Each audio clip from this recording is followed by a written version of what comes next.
more.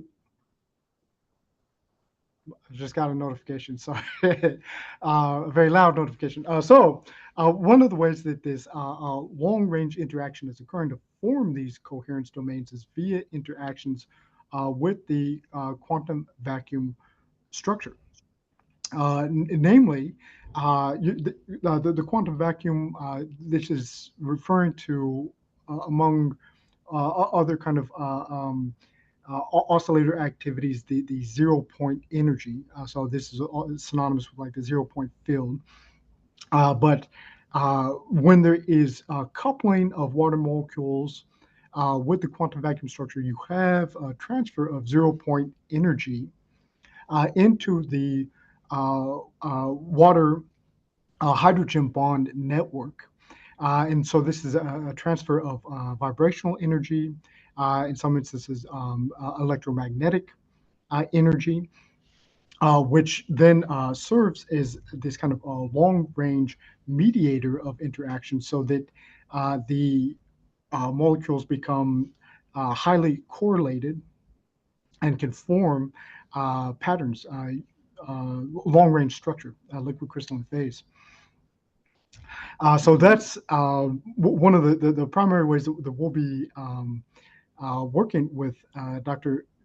Professor Chinkova is looking at the coupling of water to the quantum vacuum structure and transfer of 0 point energy into the hydrogen bond network for long range order and quantum coherence.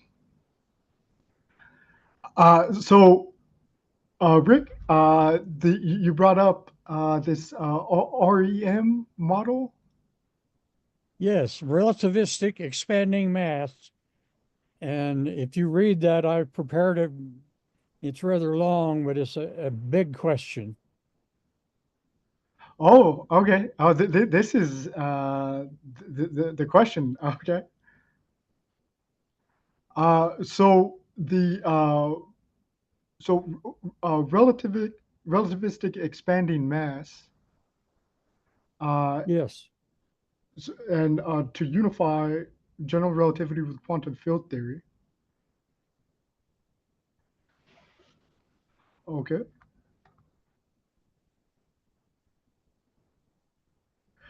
Um, so is there a point that we could start at that I could address? Well, if you read the whole thing, it's all laid out for you, Oh, including okay. the experimental evidence. Okay. So you'd probably need to scroll a little bit so that I could see. Oh, Um, I have to scroll it. Oh, because yeah, I can I see don't that know the how this first. Zoom thing works mostly. Okay. Yeah, I can see Uh, the first few paragraphs. okay. Okay.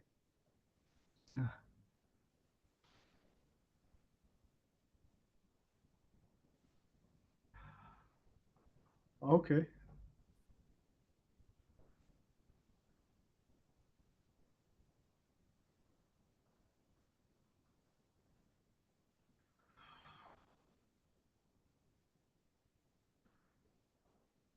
Rick, for the consideration of everybody, it would be great if you kind of knew how to do Zoom first, and if you had a specific question, rather than trying to take a lot of time and have everybody read this document right now. So maybe you have a question on this document that you could succinctly provide instead of taking a lot of time for everybody to go through it. Just a comment. Well, it's already scrolled to the end.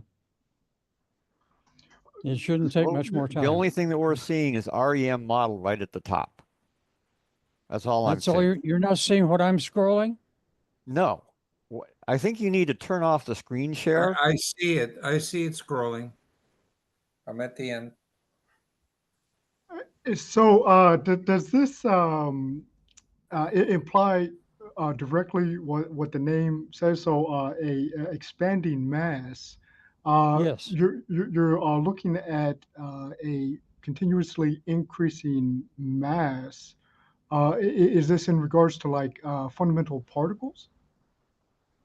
All mass, All mass. from the tiniest to the biggest, but So just enough faster than the ether to conform to Einstein's general relativity.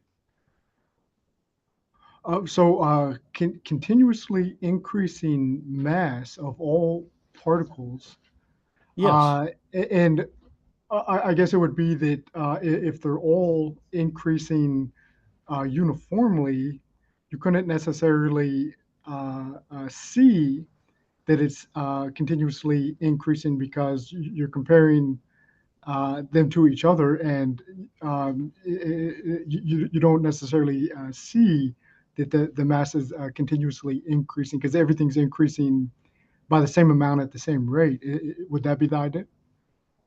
Well, you wouldn't know the difference except for mainly the easiest experimental evidence, which I've listed, and there may be other experimental evidence as this gets explored. But otherwise, there's no way of knowing which side of the equivalence principle is the actual case. Whether you're accelerating or within a gravitational field. There is no gravity if you interpret it with the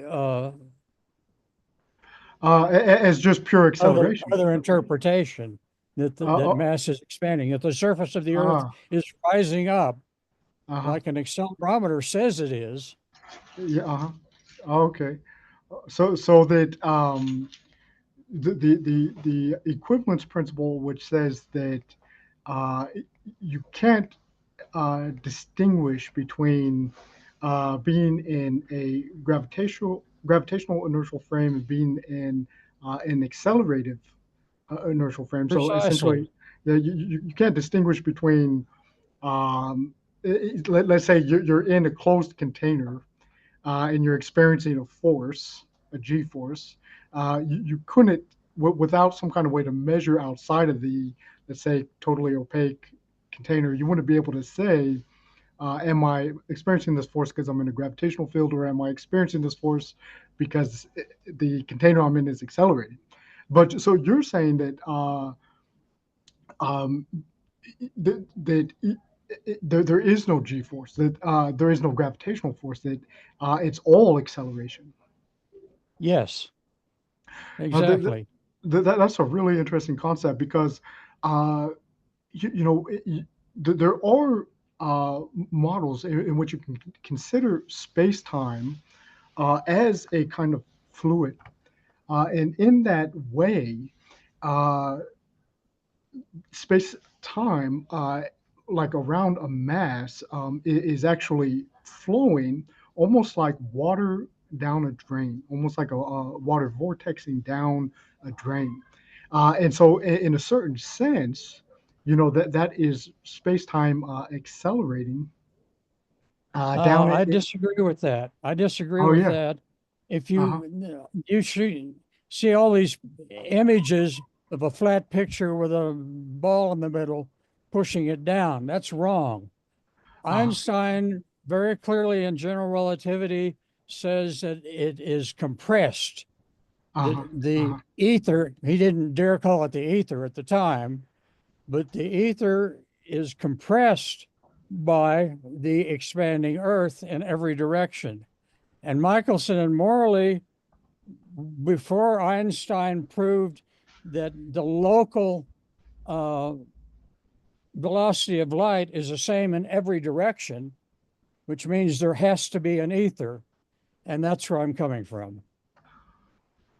Oh yeah, yeah. Well, this idea is pretty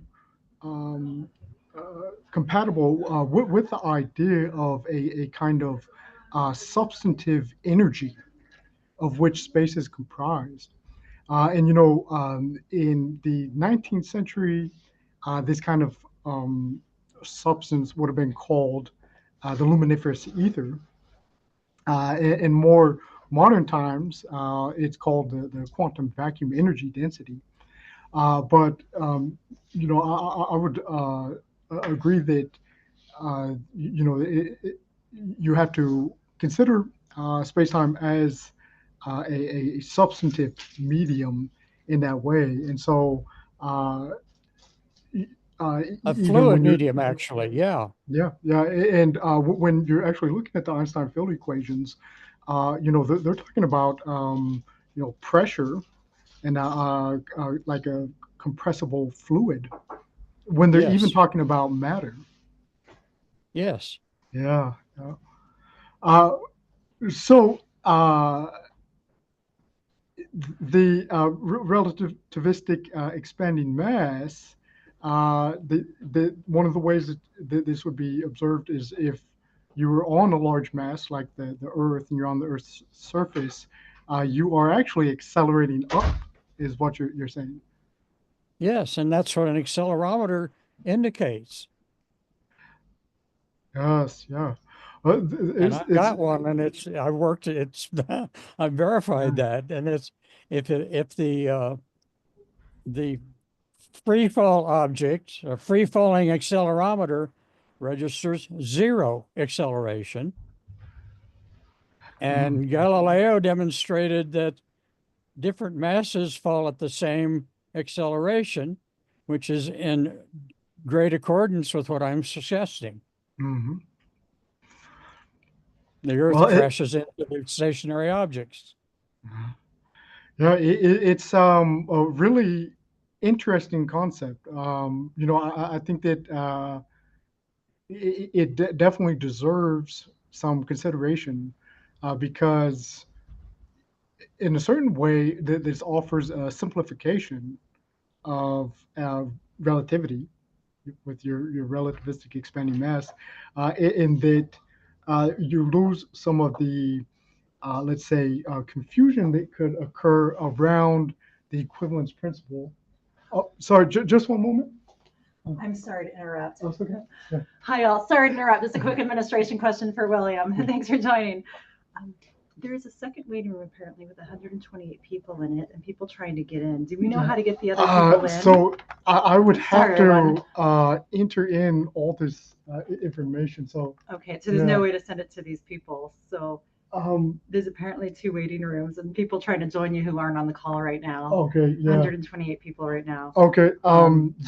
Yeah. So You didn't know how to solve that. I just want to make you aware in case you knew how to solve okay. that. Yeah, I can. I'll just see if they'll give me a moment to enter Okay. the information in, and I'll try Okay, to we might open just have it. to give everybody just a brief moment, Yeah. wait, while he gets the other people Yeah. in the waiting rooms. Thanks, sorry, everyone. I've been informed that we were going to stream this on YouTube. It's not streaming on YouTube, and there's a lot of people that are waiting to so that they can watch this. So if you'll bear with me, I'm going to take just one moment to see if I can get this streaming onto YouTube. Just one moment.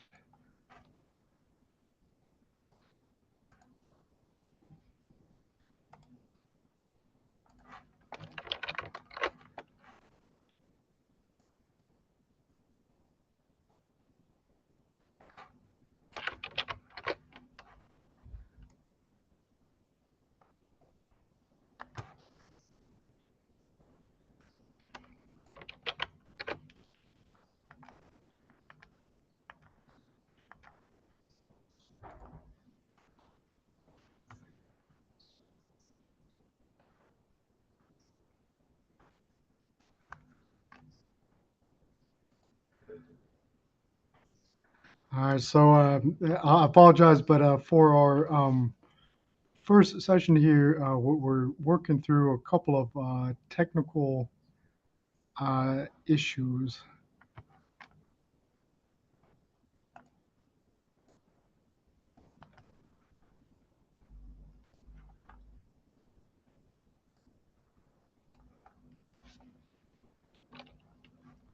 And it's just that it's not letting me stream this to YouTube.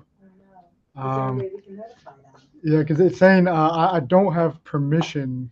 Oh, no. Yeah, yeah. I Well, don't have our permission to first live stream. episode, we have some tweaks to work out Yeah. apparently. Okay, sorry, everyone. Whether the The idea was he'd be this. I don't know. Did she set it up? Can I get Yeah, her? and it wasn't set up right. Yeah. That's the problem. Is there any way we can notify them? Maybe not. Or maybe you could send the link and we could share it in the YouTube. Um. The link to this, and then they could join here. The Um. people waiting. Yeah. If it was sent out to them, they could join Okay. this. Yeah. And okay, maybe I'll ask you to she can help. Okay, sorry to interrupt. Okay, enjoy the rest. Bye bye. Okay. Okay. Sorry about that. We have a little bit of technical issues here. And I've kind of been left to ruin this session, and I'm actually realizing that I might need a little bit of help with like getting the show live stream to YouTube, because I can't really do that and talk with you all at the same time. That's what all that dead space was. So thank you for bearing with us on this. Yeah, but so one of the things I would recommend, Rick, is if you could formulate, like some very specific questions and join in on the next session with our physicists. Dr. Cyprian is next up. So I think that, let me see, that's going to be April 8th. If you can join in then, he could get into, I believe, a much more fruitful discussion on the potential merits and applications of this. Again, I'm the biophysicist, so I have interest and familiarity with the physics aspects, but my main work with the team is applying some of the specific physics to better understanding the biological system. Okay, I will do that, and I Okay. understand. I already have a whole lot of work done on my website, and I'll be updating that as soon as I get time. But Okay. what I have submitted on this document is the beginning. It's the vision. It's like Einstein said, if something isn't ridiculous to begin with, there's no hope for it. So, can you forward that document to this guy? So that he could look at it beforehand. Well, Sure. let me see. I don't know if you can like attach documents in the chat. If you could do that, I could download it and send it to him. If you can't attach it, Ken has a good point, a good recommendation. If you have a website, you could list it there, and then we could go to the website to look at it in more detail. I showed you the can website URL on the document. Oh, okay. Why don't you just type, Rick, why don't you just type the website into the chat? Do you know how to do that? Can you type your website URL into the chat? Okay, I'm going to click on chat. And now what do I do? Where do I enter my chat? Down on the bottom. I clicked on chat. Maybe there's somebody there that can help you figure out how to use Zoom so we don't take everybody's time on so you learning the technology. So anyway, we'll I have move a on question. to the next question. Okay, go ahead. Yeah, go ahead. I don't want to Yeah. delay it anymore. Good. Maybe you Go can give me mute your your mic. email Thank you. address. Mute your Put mic. yourself on mute. You're sucking up everybody's time by talking about stuff. Please mute your mic, figure out the chat, put it in your website, and figure out how to share your document in the chat as a document share. All right. But Rick, William, you can mute him as well. Anyway, my question that I had was, I know there's some recent research that just was talking about the idea of super solids, and I was wondering, and I was listening to a researcher talking about how the brain um, typically was not thought as being a quantum level interface. But I know that a lot of the work that you've been doing with microtubules and a lot of the optical properties that microtubules have in terms of being able to collect, cohere, and focus light gives the possibility that the microtubules and other brain structures could be a super solid mechanism to interface with the quantum field into consciousness. And I was wondering if you have any thoughts on that, and how well that fits within Nassim's work and within a lot of the understanding that you have of what's taking place with water. Yeah, so I am not entirely familiar with the term of a super solid. What I imagine that is referring to is a phase of matter that would be akin to something like a superconductor. Is that along the lines of how the supersolid is generally characterized? It's generally the way it's been characterized is a, a kind of a quasi-solid, which is defined by a total level of optical coherence to the point where the optical coherence literally produces a solid type structure or a solid type behavior in the same way that superfluids do the same thing in a liquid state, where a super solid does it more as a crystalline state. Yeah. Okay. And Yeah. and so from Yeah. that, go ahead. Oh, well, so I mean that sounds almost exactly like what's been observed with some of the light matter interactions with microtubules, where the chromophores, the light sensitive, the light interacting molecules that are within the microtubule crystalline lattice. It's also a crystal. That they're forming such long range collective interaction or coherence that by the definition of quantum coherence, you really can't describe any one of them independently. If you were to describe their behavior, you have to include the collective. So that's almost like uh, the way that a solid is described, right? Or a crystal is described, is that uh, its properties is defined by the group um, collective associations of all molecules.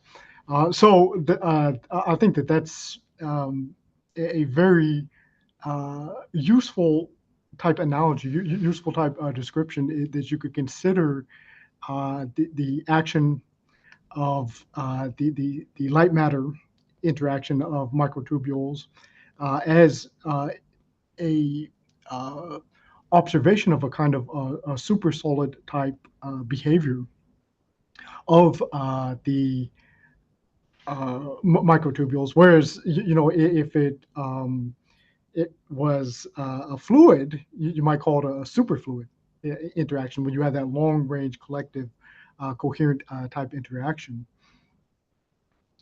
Yeah, and I think that the advantage of looking at it as a super solid is that way you can enable the encoding of memory in a much more concrete manner. And in that encoding of memory, I'm assuming, so if let's say you look at the water molecule as a substrate of what the super solid is basically built from. So whether it's a single water molecule or like a benzene structure, a benzene ring of water molecules, it's some geometric form of water that's creating this kind of, flexible crystalline lattice.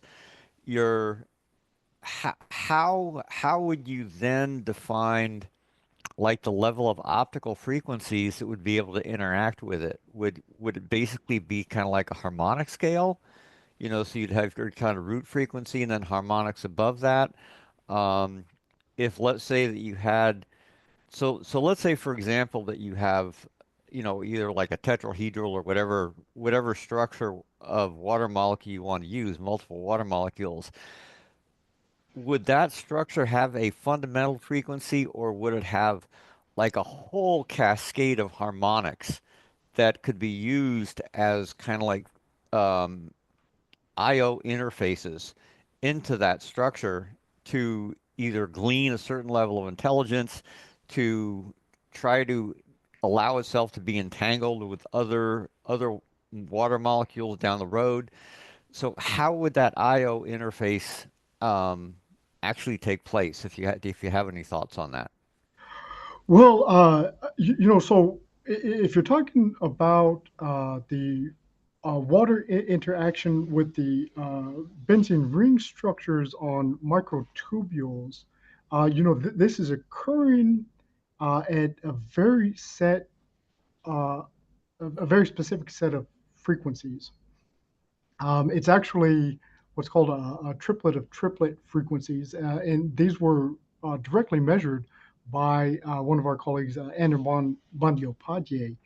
And so that interaction is occurring, though, at very specific frequencies, primarily terahertz frequency interactions, so trillions of cycles per second, which oftentimes to actually visualize that kind of interaction, it requires things like what's called femtosecond spectroscopy.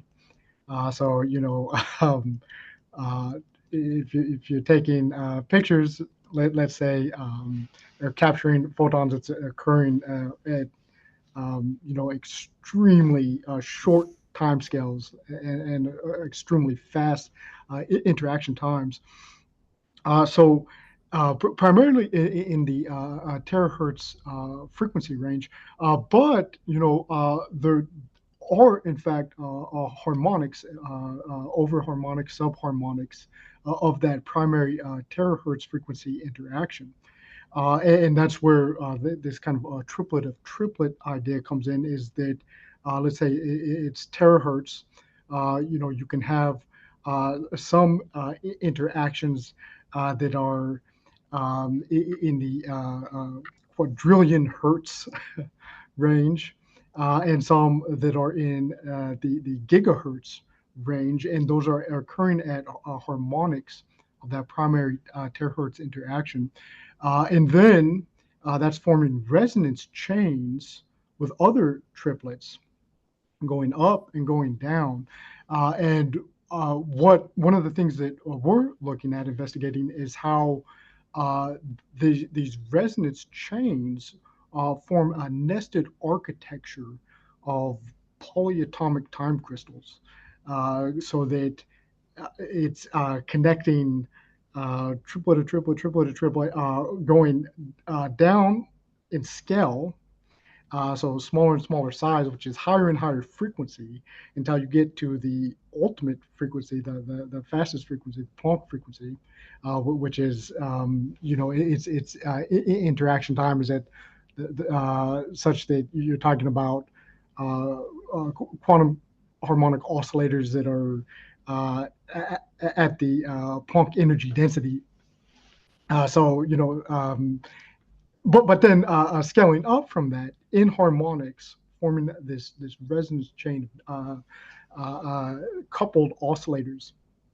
And so some of the energetics, some of the vibrational energetics and coupling and long range interaction, or even short range interactions that you're seeing at, let's say, the molecular level of structure of the water tetrahedral molecule or the benzene ring molecule on the microtubule. Some of that energy is coming from the Planck energy density, from the quantum vacuum energy density. So that's, I think, a really central part of understanding the biophysics of the living system. I don't know if that went a little bit further afield than where your initial question was directed, but I think that's just a really salient aspect of considering the frequencies of these interactions. No, I think you're spot on. I mean, Okay. you're looking at it from a slightly different perspective than the actual quote physics of a super solid because you're looking at it from the evidence of what are the frequencies that we actually observe and then putting that into a map. And so whether you're looking at it as a 2D map, um, in terms of frequency interactions, or if you had like another orthogonal plane, you could then say, what is the three-dimensional structure that encapsulates how those various frequencies fit together? And so then you've got another understanding of having a root frequency and then having scales of like onion layers of then both super harmonics and probably subharmonics, which then if you really want to start getting out there, you could say each one of these scales could relate to a level of organization of life. It could operate as a level of organization of consciousness, of thought, of coherence of energy, or all of the above. Because if you're just looking at the map of what you measure in terms of frequency, then the question is, okay, if that's a fundamental map and a fundamental geometry of how I'm putting these things together, then how can that map be used to create the wealth of everything that we see in the universe, both in an animate um, and inanimate manner, and then relating to the fact that says, is that geometry the foundation of everything? So therefore, you could say that in essence, everything in existence has a level of life to it, whether it's like water-based life or some other thing. So then the definition of life then becomes not just whether does it reproduce, but how well does it communicate? And I think now we're getting into some really interesting questions. I would love to see some work on that. Maybe I'll try to put some ideas together on that myself. And I don't want to take too much time, but man, this is a hot topic. Yeah, those are some great insights. Yeah, I mean, yeah, that definition for life, it is much more general than just a list of characteristics that we observe for organisms. Does it reproduce? Does it have metabolism? Actually, I thoroughly believe that a much deeper explanation is things like to what degree is its subcomponents integrated? To what degree is their communication among that delimited system? Uh, Perhaps even to what degree is there coupling of that system to the quantum vacuum structure, where there's uh, energy exchanges occurring with the ZPF, the zero point field.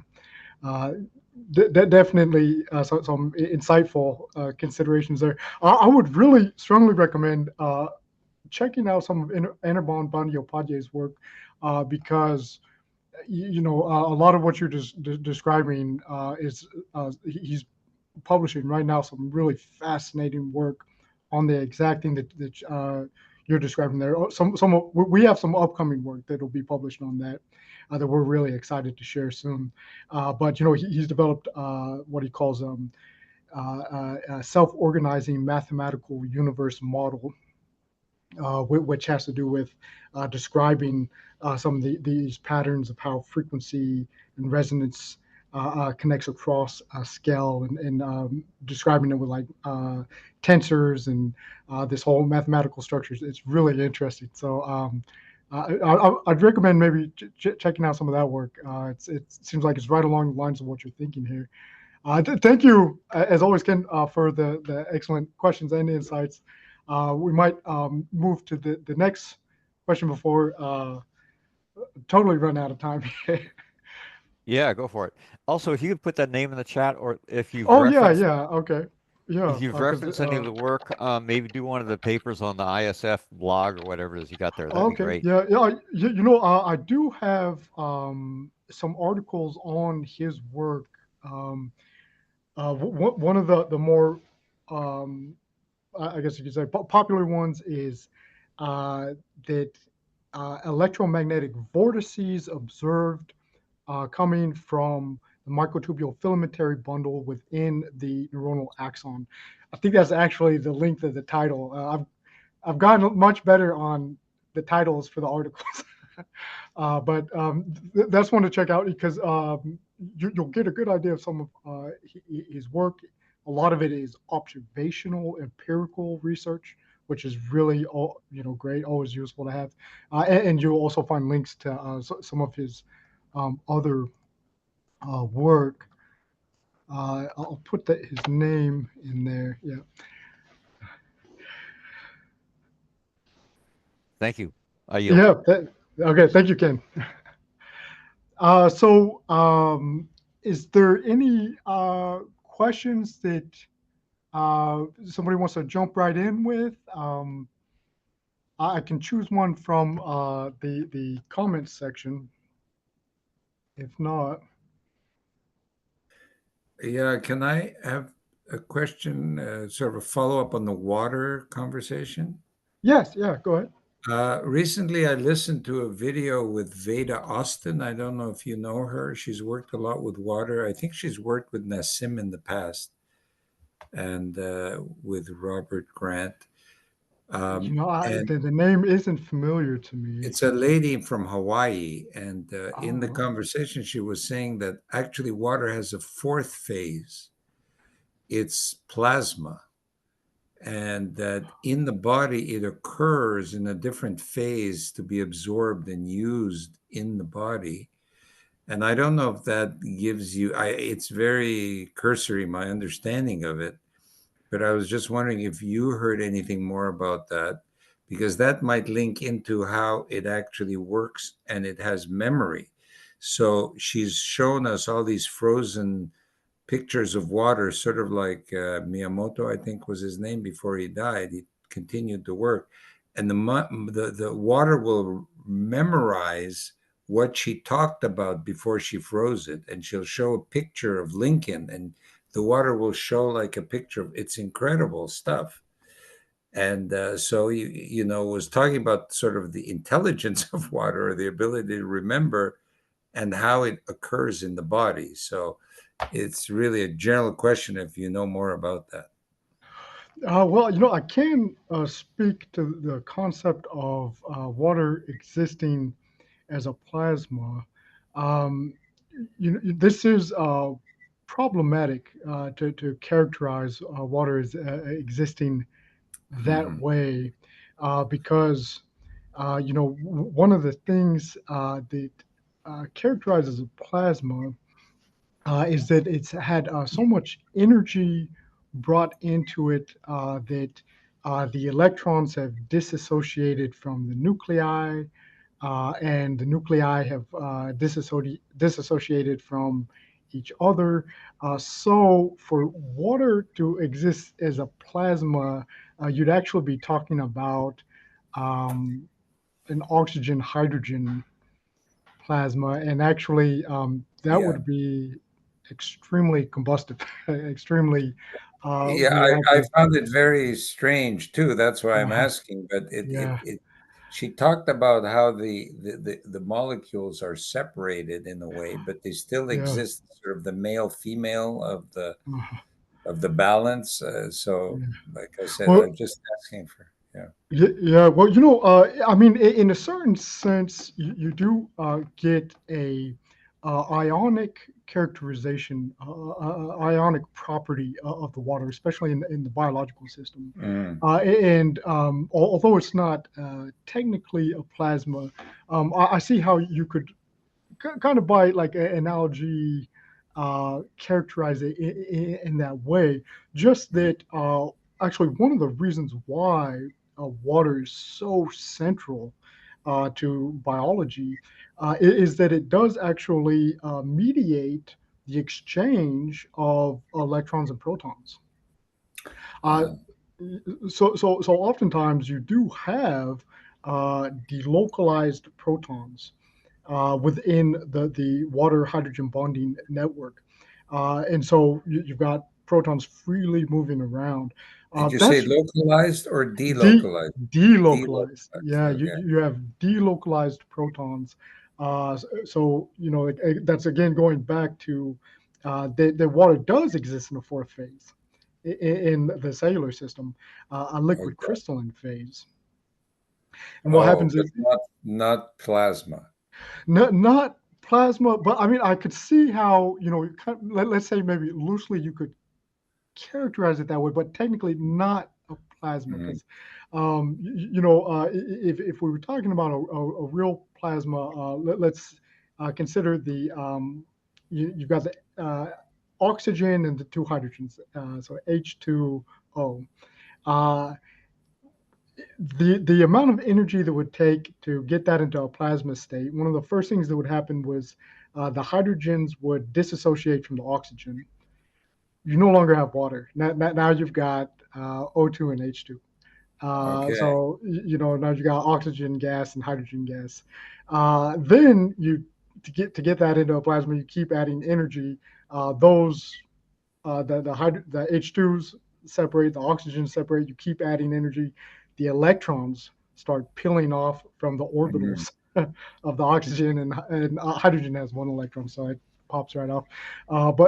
Then you have plasma, but you're no longer really talking about water at that point. Okay. So water can't really exist as a plasma because it's a molecule, not an element or an atom. But I mean, I still though I see where the analogy is. If you were to use it as an analogy, I could see how does have some relevance because what does happen in the fourth phase, a liquid crystalline phase, is that Okay. the water molecules are forming this again long range coherence structure. And the way that the water molecules are structured together is often called the hydrogen bonding network. Mhm. And what it characterizes the hydrogen bonding network in this kind of phase is that those hydrogen moieties, so that 2H of the O, those no longer are they no longer have a high fidelity to any one oxygen. That they Mhm. actually so they become kind of delocalized, and the oxygens can move around. And in fact, they can uh, quantum jump or quantum tunnel. So that if you've got a water molecule over here with two hydrogens, and it's connected via the hydrogen bond network to a water molecule over here, Mhm. the protons on this one of them can almost quasi instantaneously quantum tunnel and be on this water molecule over here.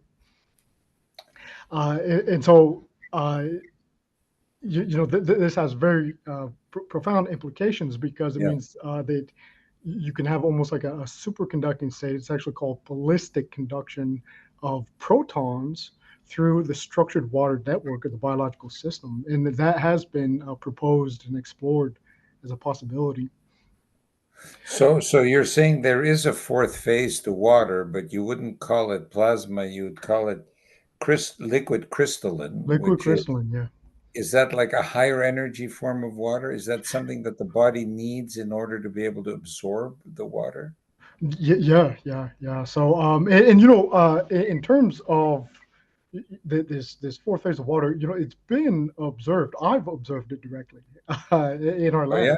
lab. Yeah. So it's uh, not too difficult to see it with your own eyes. So, we've filmed it. I've got videos of this What fourth does it phase look of like? water. Well, so obviously you can't see water molecules directly, but what you can do is you get the water and you can put in a tracer. So what we put in is little microbeads. So these are spherical beads, let's say that are of micrometer dimension, so a millionth of a meter in size, little tiny microspheres. You can put those in the water and shake it up so that they're in solution essentially. Then uh, you get what's called a hydrophilic material. So hydrophilic just means water-loving material, and it has to do with the interfacial surface of that material is such that when water molecules come into contact with it, uh, they have a partial dipole charge. They line up with it almost immediately and very strongly. They interact very strongly with the surface material. And then the next water molecule that comes along lines up with that water molecule, and then they form these structured layers, and you get essentially a crystalline phase. And it's not at a low enough energy, low enough temperature, let's say, that it's a literal solid ice. It's still at the temperature of water, liquid water.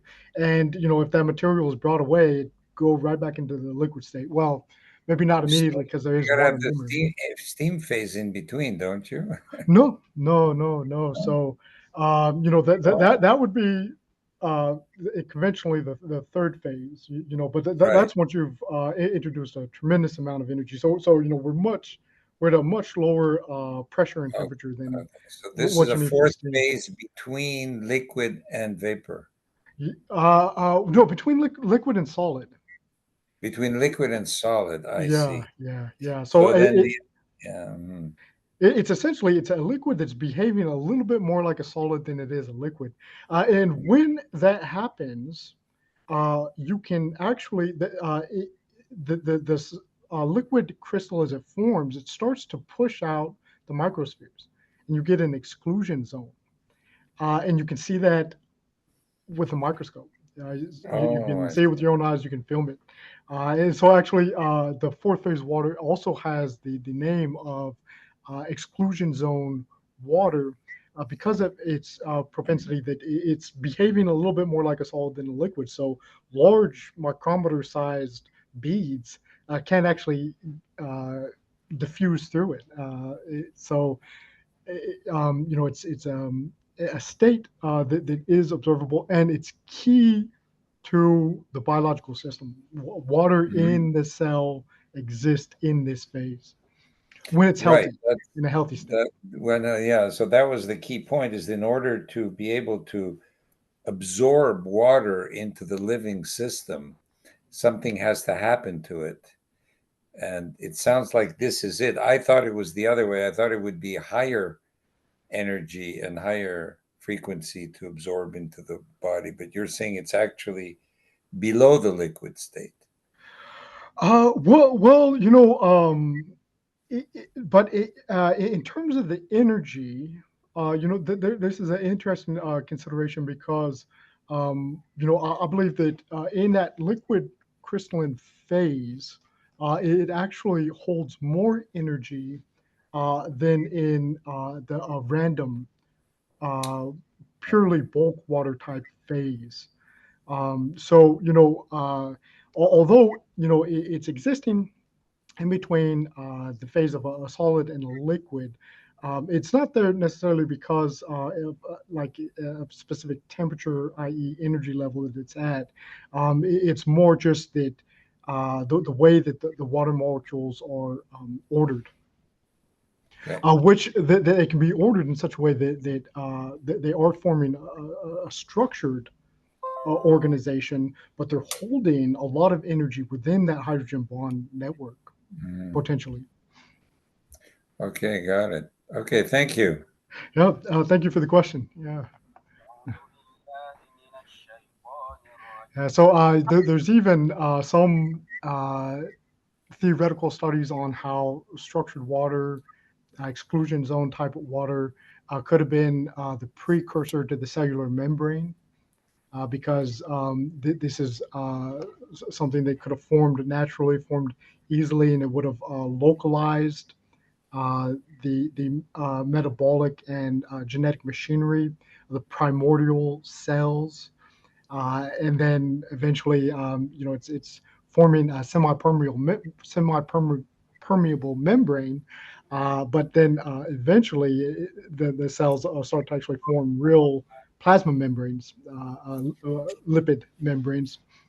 But it could have initially been structured water at the birth of life, the first formation of the first cells. Thank you. We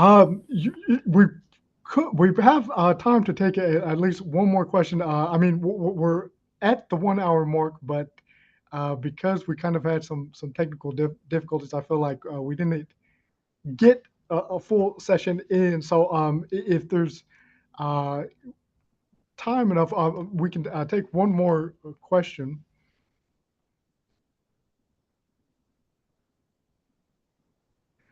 Yeah, go ahead. I see a hand came up. I'm going to read through the comments, but I haven't been able to read through them enough to find a question to take. But if I see a hand come up, I'll take it. Go ahead, Catherine. Hi, I don't know if this is a very silly question, but I would love to hear your opinion on, I would love to read you just a little text and hear your opinion on it, because for me, it's very interesting. It says like, manifestation in this reality in which you currently find yourself happens through a vision that is based on non-love. You need vortices of energy, fields of incoherence to bring things into existence. A manifestation always needs its counterpart. As soon as a human being dives into its monosomy, manifestation no longer takes place out of a discrepancy. Manifestation then becomes an act of being. You are then that which becomes manifest. You are then a quality, an active force. And what I heard of all the discussion today is the essence of this, right? Well, it's very interesting because it kind of sounds like you were even explaining the transition of order from chaos. Mm-hmm. Did I interpret that correctly? Would you Yeah. say? Yeah. Okay. Yeah, I would say so, yeah. Okay. Because you even said little vortices of decoherence? Vortices of energy, fields of incoherence. Incoherence. So that's almost kind of like the chaotic realm, the chaotic form before Yeah. order comes into being. Yeah, but Okay. the most interesting part, I think, is like you are then that which becomes manifest. So that manifestation is no longer real because it's changing into a quality, an active force. And it sounds like all the things that come into coherence, if we come into the state of high energy coherence, something will completely shift into with our existence somehow. Yeah, well, one of the things about coming into a high coherent state, which is something that I believe it can be uh, physically quantified. It's possible to measure and observe that kind of shift in the human body. One example is what we were talking about with Ken, the super radiance that has been observed with microtubules. When the subcellular structures of our biological system, the microtubules, go into a high coherence state, they start undergoing super radiance.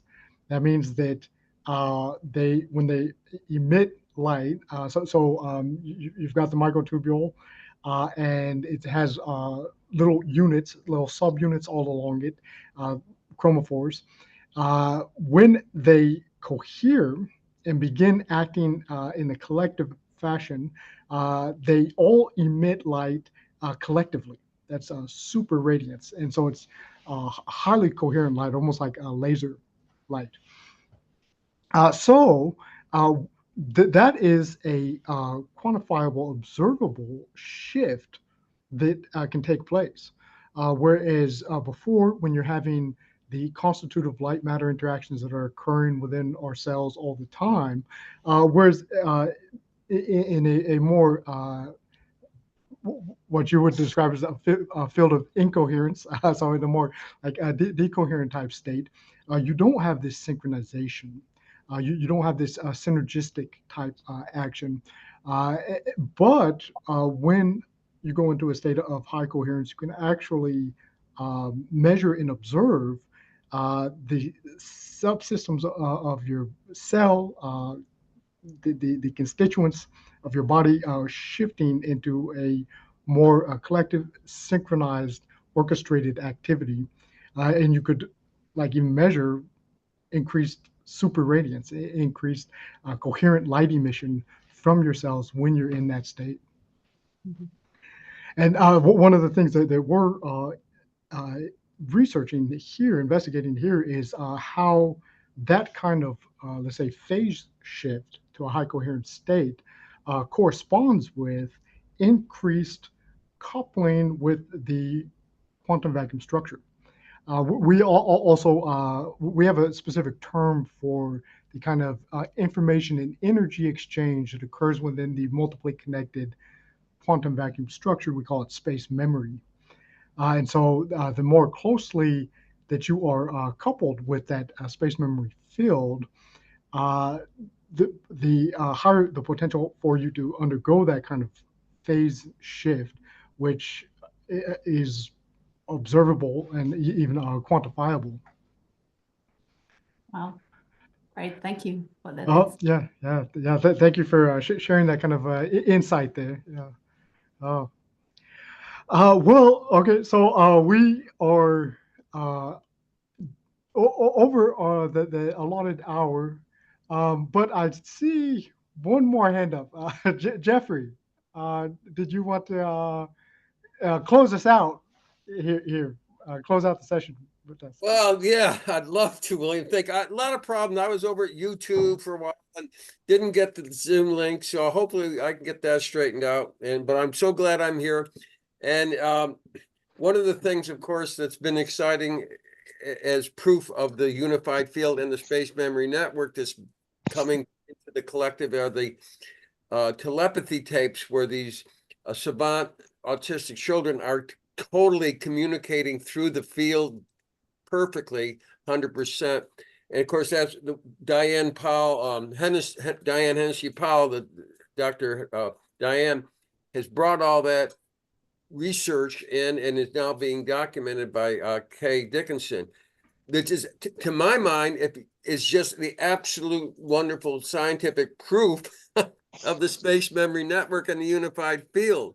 Have you had a chance to delve into that and see this amazing proof of 100% telepathy that's going on in the field and where they meet together in what they call the hill and exchange information directly without a Zoom? Oh yeah. I mean, it's been super fascinating learning about some of the documentation that's taken place around these kind of observations of these children that otherwise would seem very limited in their ability to express themselves, but then they're able to read cards if their mother is looking at the card and they're not. Many examples like that that are actually fairly well documented. I know that there's been um, some skeptics that have tried to denigrate the studies that have been done that show that seem to verifiably show a definite non-local type effect of the consciousness state in those examples. But I don't find the skeptics arguments very compelling in light of like actually looking into how these studies were performed and documented. So like some of the skeptics are saying that, okay, so let's say you have a mother and child, and the child is able to read or explain the image on a card or picture when their mother is looking at it, even though they don't have direct line of sight to the image. And they can do this with like very high fidelity. and reproducibly. But so some of the skeptics say, well, when you're getting them to describe what their mother's looking at, you're prompting them. You're feeding them what to say, so that they say the right thing. So I guess that kind of amounts to your cheating to get these kind of response. But in a certain sense, Yeah, that is. Yeah, and these people are pure. Like one said, you don't get this gift if you lie. Oh yeah. And there's so much in there that, I think the skeptics will be all won over. Of course, the non-believers are never going to be won. Yeah.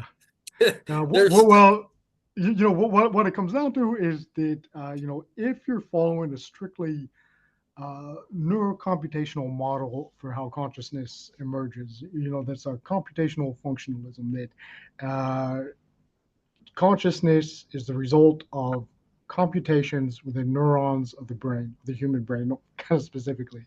And the computations are necessary and sufficient to produce consciousness, and they're just within the human brain at a level of complexity that is sufficient enough that consciousness pops out of these computations somehow.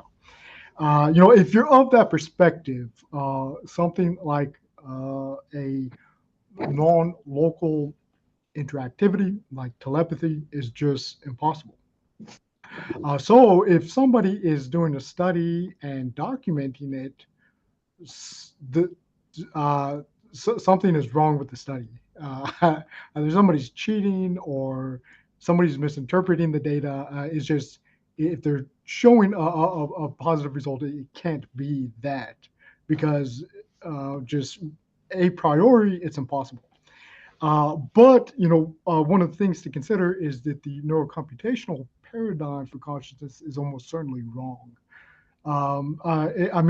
Maybe not completely wrong in that most systems are hybrid analog digital systems. So you do have discrete information processors, but oftentimes the way that information is being exchanged and integrated is via a continuous mode, like an analog type mode.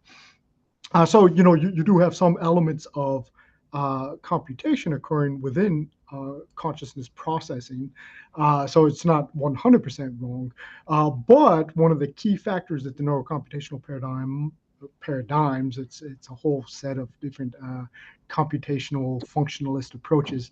One of the key aspects that they miss is that analog part of the digital analog hybrid systems, which is that kind of continuous, even field-like information processing that is occurring in tandem with discrete oscillators and discrete information processors.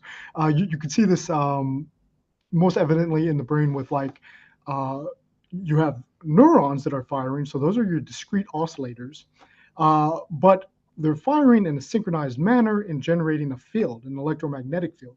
You can see the spatiotemporal pattern of this electromagnetic field, and actually, if you decode that spatiotemporal pattern, there's AI now that can read what you're thinking from that continuous field pattern.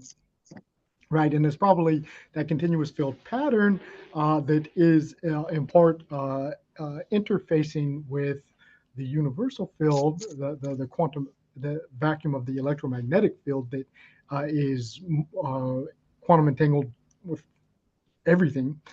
So you then have a non-local aspect, and something like telepathy actually is not a priori outside of the realm of possibility. And so, if you have a study that's documenting it somewhat, fairly rigorously and fairly reproducibly, you don't just automatically discount that. So actually, like you mentioned, Jeffrey, I believe that it is a good empirical-based support of our model, the space memory network. Ions is proven telepathy at like 30%. These kids are at 100%. They're never which is Yeah. mind-blowing. And of course, Rupert Shelter was over there, and Deepak couldn't believe these kids. And they did a pretty accurate test. And of course, Dr. Diane's going to try to do more research in institutions.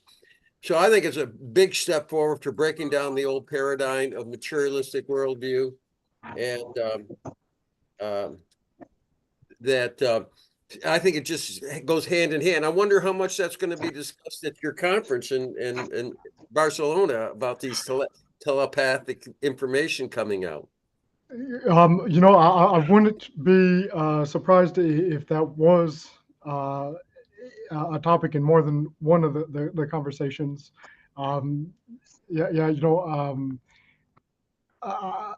Certainly with the Festival of Consciousness that's occurring right after the Science of Consciousness conference. I think that there will be some very rich explorations of that, because in the Festival of Consciousness, there's a lot more opportunity for exploring, some of the more speculative areas of consciousness, like non-local type interactions and telepathy. But definitely, I think that that will be the topic for more than a couple of conversations during the Science of Consciousness conference. I've been delving deep into it. I think it's a huge paradigm shift with these, and I think they're going to be guiding us with both spiritual and scientific information. Yes, yeah. Yeah, thank you, William. I put in the chat, a couple connections to him for people who haven't seen them. It certainly spread. It became the #1 podcast. Oh, that's right. Oh, yeah. So I mean, it's breaking down the paradigm even faster than the unified physics is. So I think they're going to go hand in hand to help bring in the new understanding of the nature of reality. So I'm excited. Oh, yeah, yeah. Well, thanks for the question, and reminding us all to check that out. Well, if you're interested, because it is just so fascinating. This study, I guess that's why it's the #1 podcast recently. So thank you all for joining. We're trying out kind of a new format here, so we had a couple of bugs, a couple of glitches, but we're going to get that sorted out. So the next session, I believe April 8th, it'll be going off without a hitch. So if you're available, it'll be wonderful if you can join us. We're going to have the brilliant Dr. Cyprien Guimond-Pré, who is our physicist, one of the physicists here on the team at the International Space Federation. So that's one you're not going to want to miss. It's going to be certainly some fascinating discussion in that session. So thank you all, and I'll look forward to the next time we get to meet and have one of these discussions together. Thank you all. Bye. Thank you.